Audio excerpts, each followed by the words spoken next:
¿Qué tal? Muy buenas noches. Aquí comienza una nueva edición de Sin Fronteras en la pantalla de TV Ciudad, en un programa cargado de acontecimientos. Maite Sarasola, buenas noches. Así es, Hanna Gabar, ¿cómo andás? Muy bien, y por supuesto el tema está cantado. Vamos a estar hablando de la nueva situación que se plantea en el panorama electoral de los Estados Unidos de cara a noviembre, sobre todo con los últimos cambios de las últimas horas que han sido verdaderamente dramáticos. Sí, mientras Joe Biden anunció su retiro de lo que es esta carrera a la presidencia de Estados Unidos, Donald Trump, por su parte, aceptó la nominación en la Convención Republicana. También vamos a estar abordando lo que dejó la cumbre del Mercosur, sobre todo las repercusiones a partir de la ausencia del presidente argentino Javier Milei.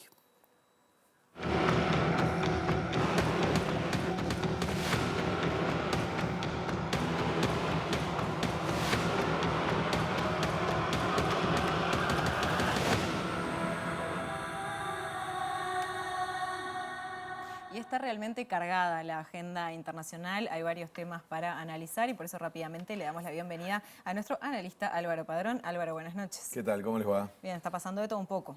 Tremendo, ¿no? La verdad que nos costó mucho elegir los temas de hoy. Decía Jano que está cantado la situación de la decisión de Biden, ¿no? Pero no es menor, ¿no? Que esté pasando esto, que uno mira la agenda internacional y dice, bueno, ¿qué dejamos afuera? Porque al final esa es la decisión. Miren, la guerra en la franja de Gaza ha tenido episodios recientes muy complejos, el ataque de Yemen, que vuelve a abrir un frente, el hecho de que una corte internacional esté cuestionando la ocupación. Es decir, hay bueno, el primer ministro viajando a Estados Unidos en estas circunstancias que vamos a analizar, pero después también cosas que conectan con Uruguay, ¿no? Nuestro narcotraficante estrella volvió a los medios, su esposa fue arrestada en España. Y un presunto socio fue asesinado este fin de semana en Santana do Dicen Livramento. que es su mano derecha, ¿no? Entonces, no neguemos que eso pone a Uruguay en el mundo, ¿eh? A veces ponemos más atención en qué cosas son importantes a nivel internacional, pero esto de ver qué temas conectan a Uruguay con el mundo, y sobre todo cuando son tan negativos, también importan. Y tampoco vamos a poder tratar el apagón digital, ¿no? Que probablemente para la vida de la gente que nos escucha es algo hasta mucho más cercano, si bien puede no haberle pasado nada, pero interrumpió vuelos, generó problemas en los bancos, o sea, es el mundo, ese mundo que nos cuesta a veces tanto comprender, que nos involucra, pero bueno. La dependencia tecnológica del mundo quedó marcada en ese episodio. Dicen los analistas que fue el más grave que se ha dado hasta ahora de ese tipo de acontecimientos, sobre todo por el grado de afectación que tuvo en estructuras críticas. Los aeropuertos fueron de los más perjudicados, transacciones bancarias, temas médicos también que se vieron afectados, ¿no? Muestra la interdependencia, ¿no? Y por qué está en discusión la desglobalización. O sea, hay quienes dicen es demasiado. O sea, estamos en manos de algo que ni siquiera conocemos, parecía una empresa tercerizada de Microsoft, pero quiero decir, la vida cotidiana nuestra conecta con la política internacional, es el esfuerzo que hacemos en el programa, pero bueno, tenemos que elegir y obviamente elegimos lo que están los titulares de todos los días. Ya estaba medio cantado que este fin de semana renunciaba Biden, por lo menos toda la semana pasada se estuvo hablando de eso y se daba como un hecho que el fin de semana iba a ser clave para esa decisión. Sí, había que igual esperar que llegara, porque se había anunciado tanto y no deja de ser un elemento muy complicado para una estrategia electoral, entonces lo tuvieron que pensar muy bien, ¿no? Parece que el COVID y el atentado fueron determinantes, pero... En ese sentido, en el programa pasado, Álvaro, tú hablabas de cómo el atentado contra Donald Trump iba a afectar esta campaña electoral. Ahora se suma la renuncia de Biden. ¿Cómo lo ubicás en lo que es esta carrera? Y que yo creo que el atentado, entre otros efectos, produjo la renuncia. Porque creo que es como la gota que rebasó el vaso, ¿no? Todo lo anterior que habíamos visto, que de alguna manera ponía en entredicho las capacidades de Biden de competir, y más que de competir, la gente hablaba mucho de la elección, y yo me ponía a pensar que después tenés años por delante de gobierno, o sea, ni siquiera es este Biden que estamos viendo, que estaba en duda si podía competir, sino el Biden que luego, si ganaba, tenía que gobernar, entonces, y por lo tanto, 4 años más viejo. Yo creo que fue el vaso que derramó la gota por una reflexión que tiene que haber hecho el Partido Demócrata, que es que perdían. O sea, la conclusión a la que tienen que haber llegado es que perdían.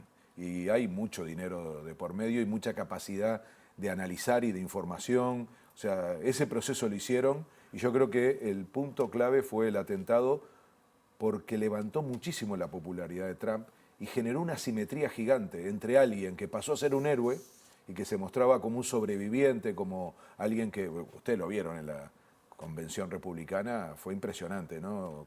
El apoyo. Cómo cambió el clima y cómo logró que su figura fuera absolutamente hegemónica. Incluso de quienes no lo apoyaban dentro del Partido Republicano, muchos tomaron la decisión, ¿no? de hacerlo. Sí. Y la imagen que quedaba era, además todos hablaban de él. Y Biden quedó, el gobierno y el Partido Demócrata quedó a la defensiva, teniendo que explicar que la seguridad, diciendo que, como pasó con el resto del mundo, que era una cosa que había que solidarizarse, ¿no? No solo con el presidente, sino con los muertos. O sea, se puso tanto el foco de ese lado que era lo que faltaba, yo creo, la impresión que tengo es que esto vino a desencadenar esto que Jano decía, se anunciaba, pero nunca se concretaba. Es decir, faltaba algo, y yo creo que el atentado dio ese toque para que en el Partido Demócrata dijeron, vamos a perder y por lo tanto tenemos que hacer algo distinto, hay que mover el tablero. Y lo movieron, porque miren lo que estamos haciendo ahora. Sí. Hablando de ellos, hablando del Partido Demócrata, hablando de una posible potencial candidata. Es decir, y además observen que se incomodó Trump, porque le siguen pegando a Biden, que hay que decirle, se lo van a decir sus asesores, ya está. Ya, tiene que reenfocar ahora. O sea, no vale la pena. Lo que pasa es que le cuesta porque le estaba resultando tan cómodo y tan fácil. Después dijo que a Kamala Harris también le va a ganar fácilmente, según dijo en sus pero bravatas. quiero verlo, porque de hecho mi opinión es que ahora se volvió competitiva la elección, que no lo era.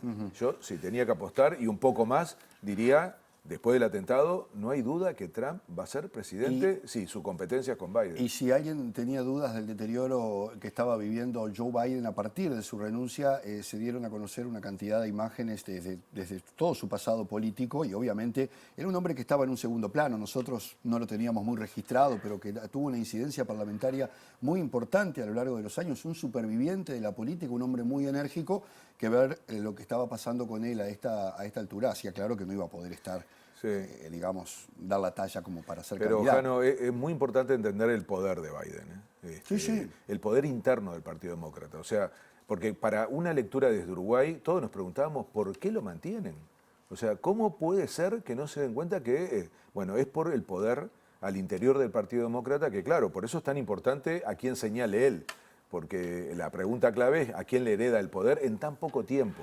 Entonces, eso es casi igual de importante a los efectos de la elección que el hecho de que estén saliendo del lugar del perdedor seguro. O sea, por un lado, esta imagen de haber movido la pieza y recuperado una credibilidad en una competencia, nadie creía seriamente que esta competencia fuera viable. Entonces, cuando llegaron a esa conclusión es que hacen el movimiento, pero inmediatamente tienen que empoderar a una persona que efectivamente pueda dar esa competencia. Es la primera vez en la historia, no es la primera vez que se cambia un candidato, pero es la primera que se cambia tan cerca de una elección, y yo creo que ahí es donde está el riesgo. Me parece también que lo incomoda a Trump no solamente en el sentido de que se había acostumbrado a pegarle de esta manera a Biden sobre la incapacidad, porque además Trump no elabora demasiado sus discursos, ¿no? Tiene que tener imágenes claras para pegar. Entonces, estaba muy cómodo en esto. Ahora tiene que reenfocar, como dice Maite, y tiene que cambiar el guión y además pensar que va a enfrentar a una mujer. No es que no lo haya hecho, porque lo hizo con Hillary Clinton. Pero, ¿cuál era en ese momento su foco? ¿Se acuerdan? La élite. O en la versión Milley, la casta. O sea, él ubicaba a Hillary Clinton como la representante de la élite política norteamericana y le fue muy bien con ese discurso porque logró que muchos norteamericanos enojados con la crisis del 2008 y demás terminaran creyendo. Es difícil ubicar así a Kamala Harris, yo desde ya les digo, es Kamala Harris. Sí, porque ahí hay que aclarar que no está confirmada su nominación hasta que no se lleve adelante la convención en agosto, ¿no? El que le dio el dedito para abajo a Biden fue Obama, pero de todas maneras no está muy de acuerdo, o sea, por lo menos lo que se ha dicho es que prefiere ver también otras opciones antes de tomar una decisión. Siempre eso todavía no se ha pronunciado, lo que sí hizo fue publicar una carta en apoyo a Biden, ¿no? Claro, eso fue unánime. Sobre Kamala Harris no ha dicho eso nada. fue unánime. La salida, el reconocimiento del esfuerzo, pero al mismo tiempo te bajaste, es unánime, incluso a nivel internacional. Es impresionante la cantidad de líderes que mandan saludos y demás. Una cosa rara para una elección que es de un país, incluso antes, porque es una elección de un partido. Pero, a ver, es Kamala. Les digo porque está este asunto que yo planteaba de la votación al interior del Partido Demócrata. Y sobre Obama, les digo, siempre hace lo mismo. Lo hizo con Hillary Clinton, a último momento la terminó apoyando, y lo hizo después con Biden. O sea, es un estilo de Obama que es que nunca se juega al principio, siempre lo termina diciendo, porque él dice, es buena la competencia, en fin. Pero es que no va a haber competencia. Biden iba a la convención, que es del 19 al 22 de agosto, ahora, hay 4.000 delegados. Él tenía 3.800 votos. O sea, una cosa... Impresionante. Por eso les digo que era tan raro para nosotros, pero tan obvio para los norteamericanos decir, no, va a ganar él en la elección interna en el Partido Demócrata. Necesita solo 1986 quien gane. Claramente ella tiene el apoyo del jefe, que era el que empujaba estos 3.800 votos. O sea, él lo que tiene que hacer es levantar el teléfono, cosa que hizo Kamala Harris Harris sobre casi 10 horas estuvo llamando por teléfono en estos últimos días, tratando justamente de alinear, porque el arranque es muy importante y lo logró, ¿eh? Fue impresionante. Tiene el apoyo de los Clinton la cantidad, también. sí, de los Clinton, sobre todo tiene el apoyo del jefe, y el jefe es Biden, que es el que tiene la posta para decir, yo abandono pero dejo a. Y por lo tanto, no digo que sean los 3.800, pero una buena parte de esos votos se los transmite. Tiene el apoyo de la izquierda, Ocasio-Cortez, es la representante más clara, digamos, y joven, y además multicultural. Hay una cosa que ayuda mucho, que era más difícil con Biden, costó mucho eso con Biden, y lo está haciendo muy rápidamente con Kamala Harris, de la familia Clinton, y del aparato. Entonces, queda poco tiempo, no tienen tiempo para improvisar. O sea, va para ahí. Lo que les digo, que el espacio a negociar es la vicepresidencia. Sí, hay un detalle no menor ahí, y es que escuchaba a algunos analistas, Álvaro, y te contaba, decían que era necesario que ese candidato o candidata, que probablemente sea un hombre, sea blanco y anglosajón, por ese electorado conservador que existe en Estados Unidos, sobre todo en las zonas rurales, que puede ver medio de perfil por las características de Kamala, no solamente por el fenómeno del machismo, sino por una cuestión hasta étnica, que tuvieran ciertas distancias, ¿no? Origen afro-asiático es una combinación muy particular. Y mujer. Mujer, pero muy Estados Unidos, ¿no? O sea, entonces, yo diría que teniendo atrás a Biden, que es el poder económico, y eso es lo otro que hay que entender, se traslada automáticamente toda la capacidad económica del candidato Biden a la candidata que él elija. Y mire que en Estados Unidos las elecciones se definen por poder económico. Por algo siempre son los mismos y los mismos partidos. Entonces, ese poder económico le había empezado a soltar la mano. Hace una semana que empezamos a escuchar, sí, el caso más sonado fue de una figura mediática, George Clooney, pero George Clooney se encarga de juntar plata, no solo de poner la cara y decir los artistas Muchos estamos. aportantes ya dijeron Sí, que no. pero dijeron por Biden. Pero Sí, ahora claro, inmediatamente se dan vuelta y empezó a sonar ahora un número Sí, increíble. en las primeras horas logró recaudar 50 millones de Sí, Y dólares. estaba el tema de los fondos que maneja Biden, que solamente él puede manejarlos para temas electorales. Por eso se hablaba mucho de esa necesidad de la... Imagínate qué va a decir él. Voten a la que yo digo. Claro. Si no, esa plata me la llevo. Entonces, hay un aparato ahí que va a funcionar y yo digo, la candidata es Kamala Harris. Lo que queda abierto es el vice, que tiene que ver con esto que vos decías, de cómo recuperan un equilibrio, que a una parte del electorado no le va a gustar esta fórmula. Suena a cosas parecidas que acá en Uruguay, ¿no? Cómo se forma una fórmula y cómo convence o no a todos. Pero va para ahí y yo creo que recién ahora podemos decir, cuidado, porque esto volvió a ser competitivo. Volvamos sobre Trump un poquito, Álvaro. Ya te digo que la jefa del servicio secreto hoy compareció ante el Parlamento y tuvo problemas para explicar cuáles fueron las fallas de seguridad. Hay muchos cuestionamientos, que fue lo que dejó por lo menos esta primera instancia, pero Trump ya gobernó Estados Unidos con un contexto internacional completamente diferente al de ese momento, porque sabemos que en 3-4 años en el mundo pasa de todo, pasó la pandemia, vinieron guerras nuevas, o por lo menos renovadas, como las de Oriente Medio. ¿Cuánto puede influir esto en un segundo mandato? Porque no solamente están pendientes en Estados Unidos, en Europa, si gana Trump, ¿qué puede pasar con la guerra de Ucrania, en Israel? ¿Qué apoyo o no va a tener el nuevo gobierno de Estados Unidos si es que gana Trump? Yo creo que sí, que cambió muchísimo el mundo y son pocos años, pero nombraste varias cosas. La pandemia, que es absolutamente disruptivo, las guerras, ambas cosas han generado un fenómeno de desglobalización. esto que decíamos con respecto a la dependencia tecnológica al principio, ¿no? Hay una gran preocupación, y en Estados Unidos más, también en Europa, de que perdieron el control. Y que, digamos, la globalización fragmentó mucho ciertos procesos productivos, vinculados también al transporte, a lo tecnológico, en la pandemia al acceso a bienes vinculados a la salud. Es decir, por eso se habla de desglobalización, o algunos le llaman a cortar las cadenas de suministro y de producción. Entonces, ese cambio es enorme y coincide con algo que yo recuerdo cuando recién habíamos hecho los primeros programas, hubo gente que me habló diciendo que le sonaba muy exagerado que yo dijera que estábamos en una época, ¿se acuerdan?, de transición hegemónica, que teníamos a Estados Unidos como una potencia en declive. Si hay algo que demuestra ese declive, es esta situación que está viviendo hoy Estados Unidos. Por eso para Trump es un país muy distinto que el tuvo, es un país peor en su visión. Porque si ustedes observan, miren en menos de 2-3 semanas todas las cosas que le pasaron a ese país. Y son todas cuestiones que le resultan negativas, ¿no? Por supuesto, un intento de asesinato, el juicio a Trump. Trump viene muy golpeado, lo sacó un poquito el asunto de ser víctima de un ataque, pero no deja de ser un candidato a presidente con juicios, algunos ya muy cerca de laudarse, en contra de él, ¿no? El debate, como una cosa muy polarizada, muy poco profunda en lo político, una imagen de una competencia que no parece ser de un país con la importancia de Estados Unidos, repito, el intento de asesinato y finalmente esta renuncia. Ustedes tengan en cuenta que en Estados Unidos casi siempre funciona la reelección, casi siempre. Es muy común que quien se presenta a reelección gane. Es parecido jugado, entonces, en Brasil, para bajarse, ¿no? Por eso había tanta presión, en fin, es histórico esto. Ahora, sin embargo, se bajó. Entonces, las dos cosas que producen, incertidumbre y sobre todo la idea de inestabilidad. Para una potencia hegemónica son dos cuestiones letales.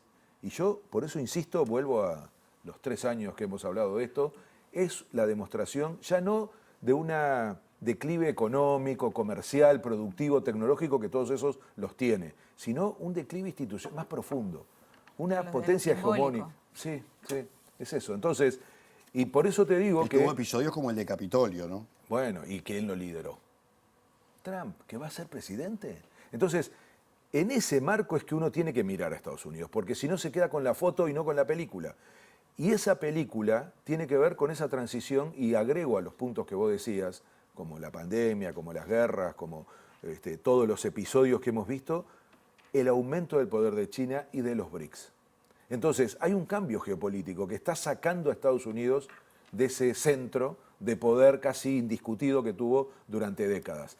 Y eso lo paga también en la política interna. Entonces, si no miramos eso, no nos damos cuenta de lo que está pasando, y por eso sale un Trump. No es al revés. No es que Trump lleve a Estados Unidos al declive, es que el declive trae una figura así, que es parecido a lo que está pasando en Argentina. El tema migratorio es otra bomba de tiempo también en la discusión electoral, ¿no? Sí, ese lo que pasa que ya es un poco más transversal, ¿no? Porque por algo lo vemos en Europa. Ese tiene más que ver con este componente de los sectores de ultraderecha que han agarrado algunos temas también a la defensiva, porque si estuvieran a la ofensiva estarían abriéndose. Miren qué paradoja de la época, ¿no? Estados Unidos, inventor del libre comercio junto con Inglaterra, plantea un proteccionismo. Eso lo podemos confirmar ahora, ¿no?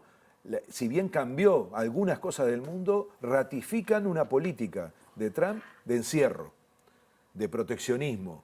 Cuando él dice, quiero volver a ser América grande, volver quiere decir volver al pasado. O sea, él le propone a la gente ir para atrás. Por eso yo siempre digo que Trump no es solo conservador, es reaccionario, en el sentido de que plantea ir al pasado, pero no plantea un pasado mejor, o mejor dicho, algo que lo supere. Él lo que dice es, tenemos que protegernos acá. Imaginen un imperio, porque lo es, una potencia hegemónica, que en vez de estar yendo para adelante, va para atrás. Repito, es la mejor imagen de esto de una potencia en declive, y Trump lo representa perfectamente. Trump es la consecuencia, no la causa. Y si no tenemos claro eso, nos va a costar mucho interpretar el momento en que está viviendo, no solo Estados Unidos, sino el mundo. Entonces, políticas que Trump ya haya hecho, las va a repetir. El de migración, sin duda.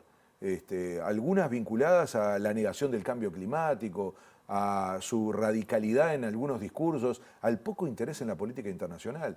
gran pregunta, ¿qué va a hacer con la OTAN? Él quería salir, sacar a Estados Unidos y no Sí, pagar ahí más. Rusia debe estar esperando con atención, Con los ¿no? brazos abiertos, ¿no? Al revés pasa con Israel, de que él va a fortalecer todas las dudas, todas las críticas y sobre todo algunas presiones que le estaba ejerciendo al gobierno de Israel, ahora podrían. Pero repito, todo esto valía hasta la semana pasada porque uno decía, no hay forma, va a ganar Trump si se compite con Biden. Ahora veremos. Álvaro, siempre hacemos una bajada a la región. ¿Qué coletazos te parece que puede llegar a tener esto entonces? Yo creo que, a ver, si vuelve Trump, desinterés. Salvo en México, que él lo considera como propio, es el NAFTA, ¿no? Canadá, México, él no va. Dice, somos nosotros. Y por lo tanto les voy a llamar la atención con los migrantes, pero la idea es que ahí estén las fábricas baratas. O sea, la idea un poco de. Sí, la idea de esto que el achicamiento de cadenas de valor en el mundo, él para y dice, no, con México sí. Entre otras cosas, nunca quiso negar el NAFTA, así que eso consolidaría la idea de que México está cada vez menos en América Latina y más dependiente de Estados Unidos, que es impresionante. ¿Qué encare va a tener la nueva presidenta. Pero es muy probable que haya continuidad, que es una materialidad casi ineludible. Pero después un poquito de Centroamérica le importa por el tema de las migraciones y poco más. Y después tiene amigos, ¿no? O sea, ¿qué haría Milei? O sea, Milei si las referencias de Trump en América Latina son Milei, tenemos un problema. Lo fue Bolsonaro en su momento y por más amigo nunca lo ayudó en nada. Entonces, yo no le diría a los argentinos que tengan demasiada expectativa de las buenas relaciones de Milei con Trump, porque después nunca se concretan en hechos, pero yo imagino una política exterior muy complicada de Trump, que a veces nos viene bien, porque si no mira para acá, si no se preocupa demasiado, capaz que tenemos la oportunidad de hacer cosas que en general, bajo la bota de los amigos del norte, es más difícil, ¿no? Sí, indudablemente. Muy bien, Álvaro Padrón, muchísimas gracias. Que pasen bien. Ya seguimos.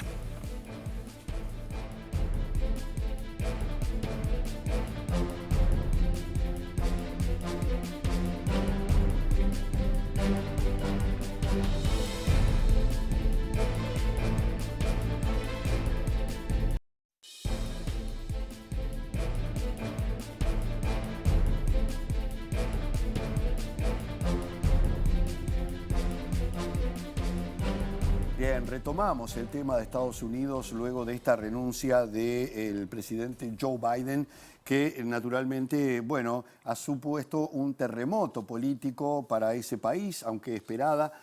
Obviamente cuando se produce genera un montón de reacciones inmediatas y sigue siendo una gran duda para la interna de los Estados Unidos y para la política internacional, ¿qué va a pasar con todo esto? Sí, de hecho la convención demócrata tuvo otra cara completamente diferente con un Donald Trump que aceptó su nominación a la presidencia estadounidense, siendo centro y figura destacada de este evento. Para hablar sobre este tema, de esta realidad estadounidense del momento, recibimos a William Robinson, sociólogo, doctor en filosofía y profesor de la Universidad de California en Santa Bárbara, autor además de los libros como el fundamental Una teoría sobre el capitalismo global y América Latina y el capitalismo global. William, bienvenido, un gusto tenerlo con nosotros aquí. Muchas gracias, el placer es mío. Bueno, la carta publicada por Biden, dirigida a mis compatriotas, como decía, establece que en los últimos 3 años y medio, dice Biden, hemos hecho grandes progresos como nación. Y luego repasa algunos de esos logros como la economía estadounidense, que asegura es la más fuerte del mundo. Bajo su mandato se bajó el precio de los medicamentos, se aumentaron las prestaciones sanitarias, se aprobó la primera ley para el control de armas en 30 años y el Tribunal Supremo escogió a la primera afroamericana de la historia. ¿Qué primera lectura se puede hacer luego de este anuncio? ¿Qué incertidumbres genera para el pueblo de Estados Unidos este mensaje? Pues el mensaje en realidad desde el punto de vista, digamos, de la gran mayoría en Estados Unidos, de la clase obrera, de los pobres, todavía seguimos viviendo en crisis. Hay una crisis de los sin techo, hay una crisis de salud, de la falta de atención médica, hay una crisis de la cada vez mayor militarización de la política exterior norteamericana. hay una crisis de la desigualdad aquí en Estados Unidos. O sea, puede jactarse de que haya logrado muchos logros la presidencia de Biden, pero no es así. Y de hecho, la insurgencia de la ultraderecha en la figura de la candidatura de Trump es una expresión en realidad de la continuación de la crisis desde hace ya varios años aquí en Estados Unidos y que refleja a cambio la crisis del capitalismo global, o sea, la crisis global en que estamos viviendo. Pero bueno, la gran noticia, como decías viendo este segmento, la gran noticia aquí que cambia todo es la renuncia de Biden de su candidatura. ¿Y cómo te parece que esta crisis, ¿no?, de la que tú estás hablando en este gobierno, porque continúa, ¿no?, en este gobierno de Joe Biden, puede afectar entonces ahora estas elecciones teniendo a Harris y a Trump enfrentándose seguramente en las urnas? O sea, ¿puede beneficiar a Trump el hecho de que estas diferentes crisis, esta crisis de desigualdad se siga llevando adelante en Estados Unidos? Sí. Bueno, la renuncia de Biden en definitivo va a favorecer al Partido Demócrata. La perspectiva del Partido Demócrata ya cambia porque se atribuye la crisis, o sea, la dimensión de la crisis que hemos sufrido desde hace casi 4 años ya se le atribuye a Trump, a la presidencia de Trump. Kamala Harris como vicepresidente no ha sido muy visible y prácticamente no es conocido por el público. No se le identifica pues con las políticas de Biden, con los problemas de la guerra en Ucrania, con el genocidio en Palestina, con el problema de la cada vez mayor desigualdad a nivel interno. No se le identifica esos problemas con Harris, entonces ya puede cambiar por completo el escenario. Ahora hay que tomar cuenta de otra cosa. Trump parece ser insurgente ahora por la debilidad de Biden, pero creo que el principal ganador de estas elecciones, a menos que cambien las cosas, estamos en medio de julio, hacia finales de julio, y todavía faltan 4 meses. Pero el gran ganador de estas elecciones puede ser la abstención. Típicamente en las elecciones presidenciales norteamericanas tenemos un 50% aproximadamente de los votantes que los que son elegibles para votar, sí votan. A veces el 49%, a veces 52%. Ahora, en las últimas elecciones de 2020, esa figura subió a más del 60%, que en realidad era algo histórico. Y la interpretación era de que, 2 cosas era la interpretación. Uno, de que el temor de un segundo mandato de Trump motivó a muchas personas a votar por los demócratas. Estoy hablando de 2020. Esa es una cosa. La otra explicación de que por qué subió el porcentaje de la gente que vota a más del 60% es por la polarización interna aquí en Estados Unidos, tremenda polarización. El centro se ha colapsado. Lo que tenemos es la insurgencia de la ultraderecha dentro del Partido Republicano en el trumpismo y además aquí lo que hay es una polarización, una fuerte polarización política. De hecho, muchos pronostican de que vamos rumbo a una guerra civil. Pero el punto es que hay cada vez más en juego en estas elecciones y explica el alto nivel de participación electoral en 2020. Pero esta vez hay mucha desilusión con decepción con la candidatura de Trump y con Biden había mucha decepción al lado demócrata. Ahora hay que ver lo que pasa con Harris. Se decía, William, que el hecho de que Kamala Harris encabezara la candidatura podía modificar ese abstencionismo que es tradicional en Estados Unidos, que ha crecido, como usted decía, en los últimos años a raíz del interés sobre todo de los jóvenes. Y se hablaba que tanto Trump como Biden eran dos candidatos muy mayores y que los jóvenes cuando eran consultados decían que bueno, que no les interesaba directamente participar, porque en realidad esta gente no lo representaba. Esto también puede cambiar, y hablo estrictamente más allá de los sectores socialmente más cercanos al Partido Demócrata, modificar y motivar a los jóvenes a participar en este caso. Sí, en definitivo, en definitivo. Por eso digo de que con Trump y Biden el ganador es la abstención. Pero con Harris puede cambiar por varias razones. Primero que se erosionó la base de votantes de Biden por el genocidio en Israel. Incluso aquí tenemos un sistema un poco confuso para gente de otros países, donde uno gana a nivel del Estado. Y después el Estado tiene no gana por el voto popular, gana por Estado. Y algunos estados muy claves, donde un candidato o gana o pierde las elecciones nacionales presidenciales. Y en esos estados, Biden ya iba rumbo a una derrota por su apoyo a los genocidistas en Israel. Y también muchos jóvenes ya no iban a votar por Biden justo por la cuestión de Palestina, de Israel y de ese genocidio. Entonces es bien posible, dependiendo cómo maneja Harris, suponiendo que Harris va a ser el candidato. Eso no está confirmado todavía. Claro. Eso se confirma el 19 de agosto en la convención. Y hay mucha disputa ahorita bajo superficie sobre eso de que un dedazo a Harris, como si era PRI en México, que el presidente saliente dice quién va a ser el que reemplaza. Pero bueno, el punto es que dependiendo cómo maneja Harris, su campaña se le puede traer a los jóvenes por un lado. Por el otro lado, el hecho de que hay una mujer negra, pakistaní, un lado de familia es hindú, y otro lado negra. Eso sí puede despertar mucho interés en los jóvenes, porque esa generación de jóvenes les importa mucho asuntos de la identidad, de que hay por primera vez una mujer como presidente y una mujer negra india.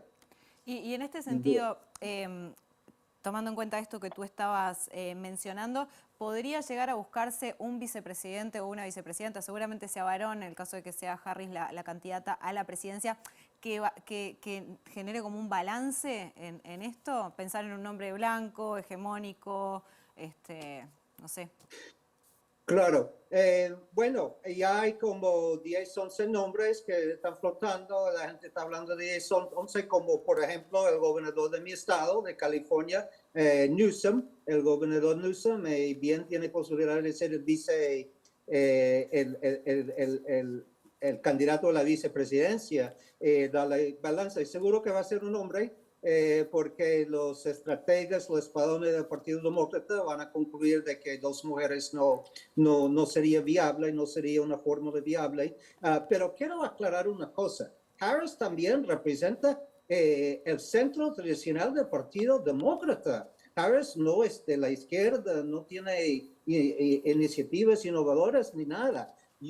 Yo lo que estaba diciendo es que como ha tenido un perfil tan bajo, los votantes no la conocen, no ha tenido voz los últimos casi 4 años.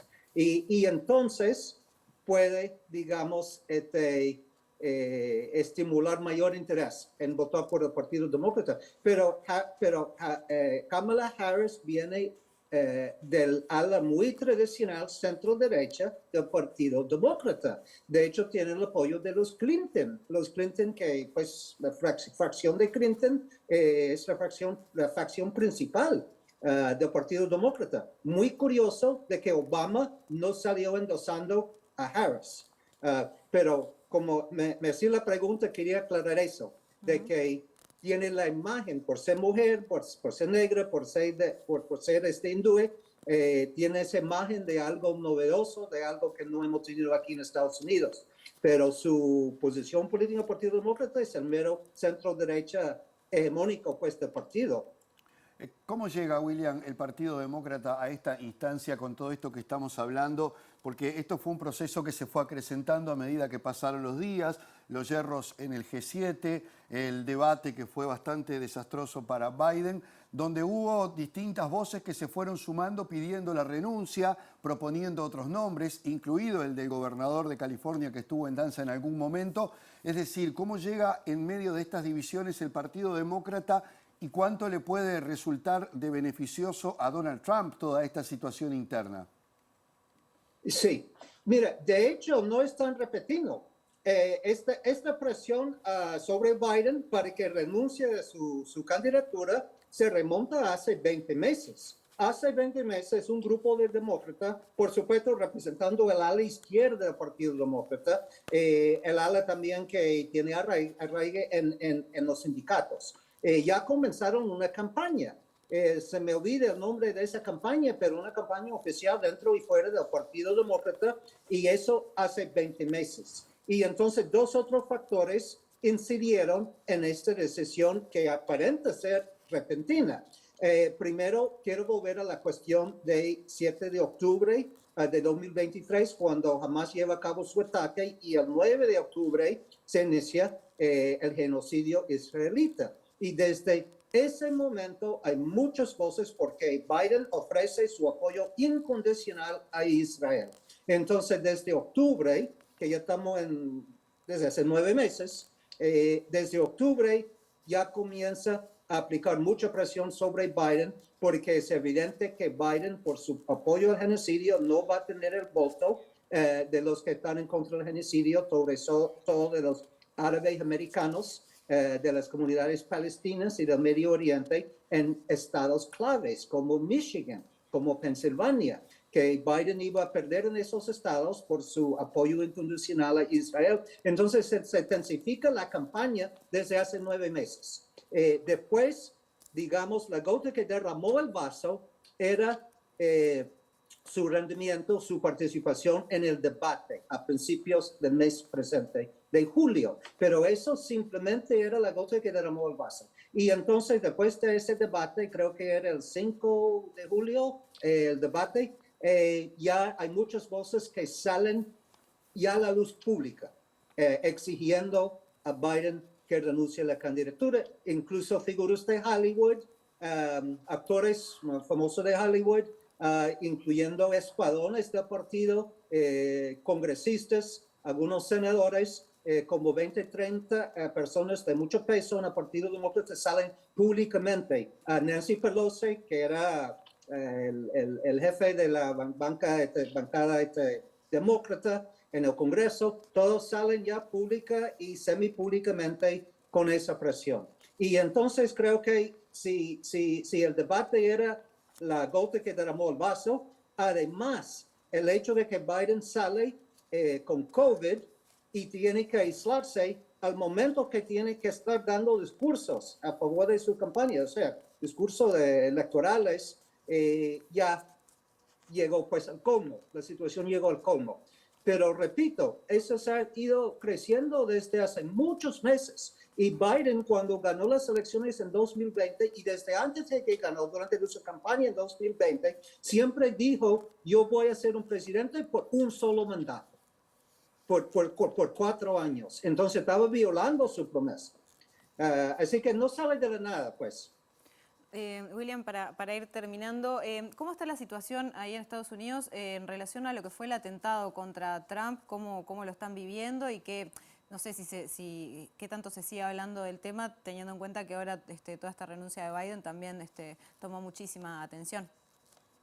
Claro, es muy curioso y interesante. Bueno, en los días inmediatamente después del atentado, hubo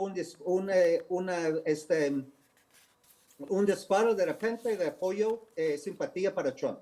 Subió de repente en las encuestas, de la noche a la mañana, porque, digamos, por la simpatía, por el hecho de que fue víctima de un atentado, pero eso era muy efímero.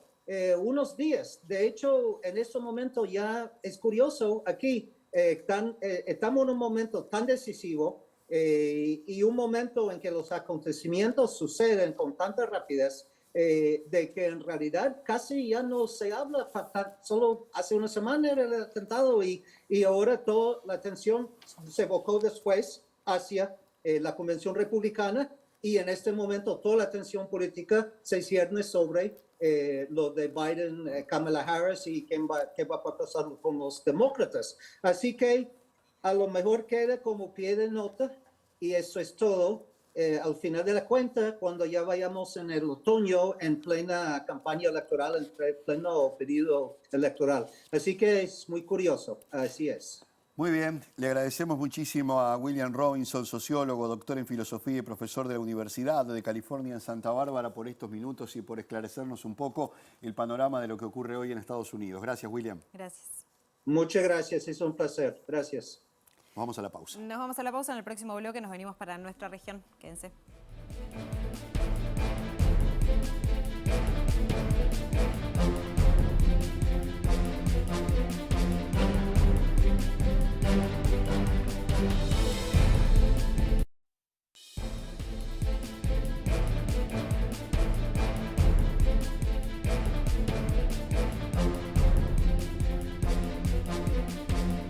Tercer y último bloque de Sin Fronteras. La semana que viene vamos a meternos de lleno en lo que fue la cumbre del Mercosur que se desarrolló en Paraguay, pero hoy vamos a dar una mirada desde Argentina y para eso recibimos a Mariana Vázquez. Mariana es directora de Cooperación Internacional de la provincia de Buenos Aires y profesora de Geopolítica, Política Internacional e Integración Regional de la UBA. Mariana, muchas gracias por estar con nosotros. ¿Cómo estás? Hola, ¿qué tal? Muchas gracias por la invitación. Un gusto. Mariana, uno de los temas de los que más se habló en lo que fue esta cumbre que se llevó adelante en Paraguay tiene que ver justamente con la Argentina y tiene que ver con la ausencia de Javier Milei en esta cumbre. ¿Qué se mencionó allá y qué lectura haces tú justamente sobre esta ausencia y sobre el hecho de que haya estado en Brasil justamente en una actividad en la que estaba también el expresidente brasileño Jair Bolsonaro? Si tenemos 2 minutos, me gustaría detenerme planteando por qué creo que el Mercosur es importante para Argentina. Dale, perfecto. Incluso hablar en un programa en Uruguay porque creo que tenemos la integración como parte de nuestro proyecto común. El planteo sobre la relevancia estratégica que tiene el Mercosur para Argentina tiene una historia larga y trasciende ampliamente la dimensión económico-comercial, pero yo te diría que para nuestro país el Mercosur es importante por lo siguiente. En primer lugar, porque es una garantía de la estabilidad política de la región. Y eso es un bien común, no es solo un bien para Argentina, sino un bien para toda la región. Por otro lado, el Mercosur es, en gran parte, por la concertación política, una garantía para la paz. Nuestra región es una zona de paz. Es el hijo de la democracia. Contribuye con la consolidación de la democracia cuando retornamos a las democracias en los países de la región y a la vez se nutre la democracia de la integración regional. Es importante porque aumenta el espacio de política. En un mundo de bloques, el Mercosur nos permite tener posiciones mucho más sólidas, mucho más oídas en el escenario internacional. Y además es un instrumento para el desarrollo. Hay una dimensión geopolítica de escala del desarrollo. Para Argentina, Brasil es el principal socio comercial. El comercio intrazona, el comercio de Argentina con el Mercosur representa una mayor proporción de manufacturas, representa exportaciones con mayor contenido tecnológico y empleo de calidad, representa un bloque estratégico para nuestro país y aún así la nota más importante de esta cumbre, como bien vos decís, es la ausencia del presidente. Entonces, teniendo en cuenta estas cuestiones que dije muy rápidamente, de manera muy breve, pero que creo que son la posición de gran parte de nuestro pueblo y de nuestro país, la ausencia de Milei es algo considerado realmente muy grave. Y tiene que ver con muchos factores que podemos ver, con una política exterior sobreideologizada, con una política exterior en la cual el dogma parecería ser lo principal, es decir, que no hay una mirada del interés nacional, que aclaro, desde mi perspectiva, el interés nacional de mi país, de Argentina, tiene a la unidad continental como un objetivo principal, es decir, la unidad continental, la integración con los países de América del Sur, considerar las asimetrías, considerar las sensibilidades de nuestros países hermanos es parte de ese interés nacional, no es algo que se opone. Eso me parece importante aclarar. Mariana, Entonces, sí. la verdad es que es muy grave esa ausencia. Decíamos justamente que tú sos directora de Cooperación Internacional de la provincia de Buenos Aires, entonces preguntarte en este sentido si de alguna manera hay una contraposición entre lo que puede ser la visión y el encargue de la provincia de Buenos Aires respecto a estos temas con el gobierno nacional. Hay una contraposición, te diría que en todos los aspectos de la política exterior del gobierno actual de Javier Milei. En el plano multilateral, en el plano regional, en las diferentes dimensiones de la política exterior. Para la provincia de Buenos Aires, el reclamo de nuestros derechos soberanos en Malvinas es central. Te diría que no puede haber una política exterior de nuestro país que no considere ese tema. Sin embargo, por primera vez desde 1996, en el comunicado conjunto de los estados parte del Mercosur, la cuestión Malvinas no aparece y eso es una responsabilidad del gobierno de Javier Milei.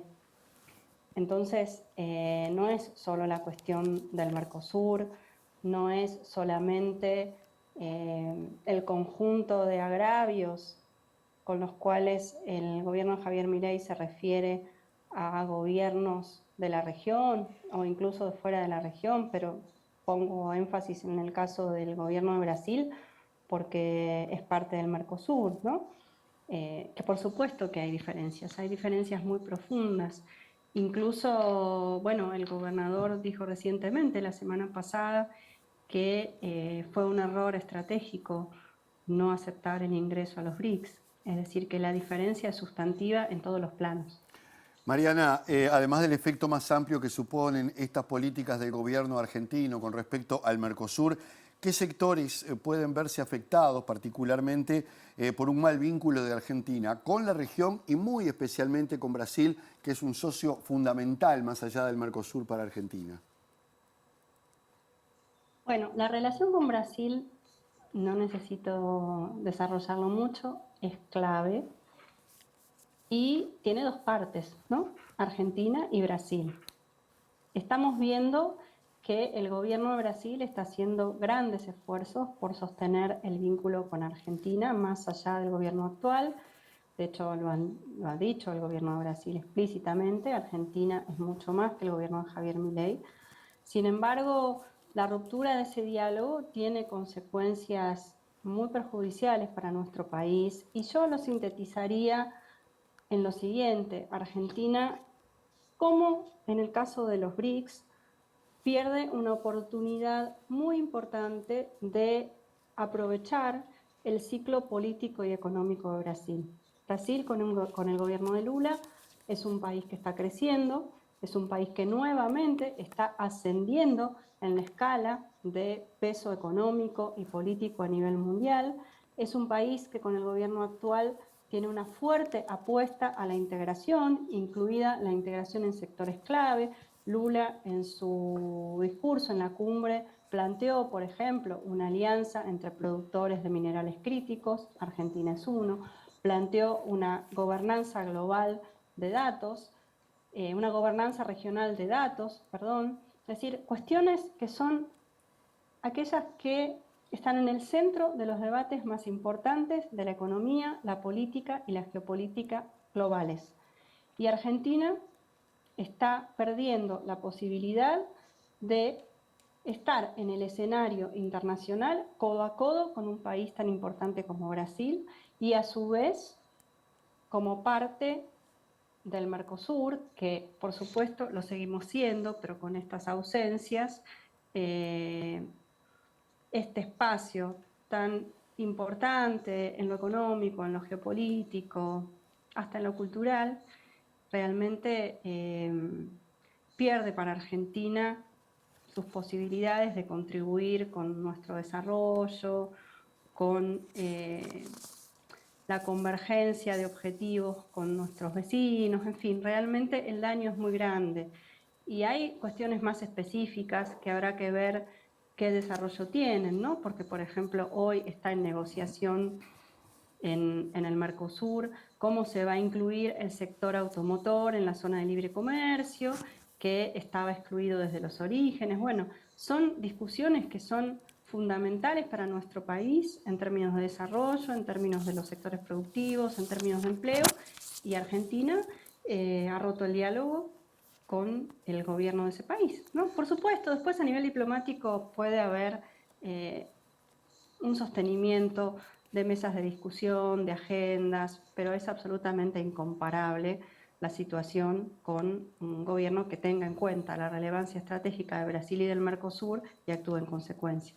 Mariana, hay polarización a la hora de ver entre la opinión pública, digo, ¿no? La política exterior de Milei, la forma en la que la lleva a cabo, porque además se suma otro factor que ha llamado mucho la atención y tiene que ver con la cantidad de viajes que ha realizado, más a título personal que a título oficial, representando a la Argentina, los eventos conservadores a los que ha participado, también actividades en Europa y también las erogaciones que eso representan, porque él habló de una austeridad y de un despilfarro que ahora, por lo menos en ese aspecto, no lo está demostrando. ¿Cómo toma la opinión pública todo esto? ¿Qué motivo de debate es hoy en día esta situación? Bueno, creo que hay que esperar un poco para evaluar cuál es la posición más general de la sociedad en relación al gobierno, pero es evidente que hay,